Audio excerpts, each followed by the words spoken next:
Hi! ஸ்நாக்ஸுக்காக ஹர்ஷாக்குன்னு சொல்லிட்டு டிமார்ட்ல நான் எதுவுமே வாங்கல. ஸோ பிரெட் எல்லாம் தீர்ந்து போச்சு. அதெல்லாம் வாங்கிட்டு வரணும்.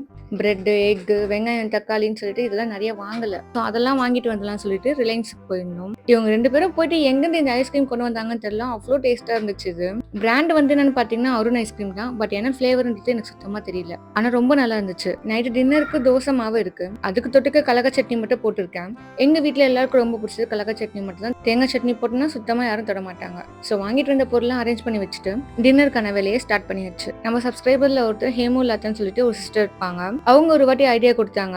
நீங்க ஏன் ஒரேடியா வெஜிடபிள்ஸ் வாங்கி ஃப்ரிட்ஜ்ல ஸ்டோர் பண்ணி வைக்கிறீங்க? தேவையான அப்போ ஃப்ரெஷ்ஷா வாங்கிக்கோங்கன்னு சொல்லியிருந்தாங்க. ஸோ அவங்க சொன்னதும் கரெக்ட்ன்னு தான் தோணுச்சு எனக்கு. அதனால இப்பதான் நான் அப்படிதான் பண்றேன். பட் வெங்காயமும் கார்லிக்கும் மட்டும் ரேட் கம்மியா இருந்தா அந்த நேரத்துக்கு ஏத்த மாதிரி வாங்கிக்கிறது.